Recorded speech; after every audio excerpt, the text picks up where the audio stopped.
ఎందరో తమ ఇష్టానుసారంగా పాపంలో జీవిస్తూ తన మనసుకు తోచిందంతా చేస్తూ తానెంతో నీతిమంతుడని, తానెంతో పరిశుద్ధుడని, తాను బాగానే ఉన్నానులే అనుకుంటున్నాడు.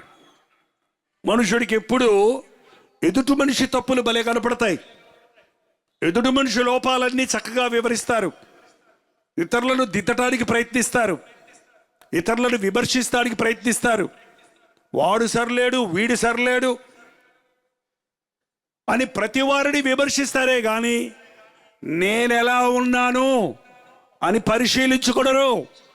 ఒక వ్యక్తి క్రీస్తు దగ్గరకు వచ్చినప్పుడు, ఒక వ్యక్తి పరిశుద్ధ గ్రంథమైన బైబిల్ని చదవటం ప్రారంభించినప్పుడు తన హృదయాన్ని పరిశీలించుకుంటాడు, తన స్థితిని గ్రహిస్తాడు, తన అవసరతను ఎరుగుతాడు, తన బాధలకు మూలమేంటి, తన సమస్యలకు కారణమేంటి అని గుర్తించగలుగుతాడు. నీ హృదయము నీకు తెలుసా? రేపు స్కానింగ్ తీసుకొని వస్తామండి, అప్పుడు డాక్టర్ గారు చెప్తారు నా హృదయం సంగతి అంటారేమో.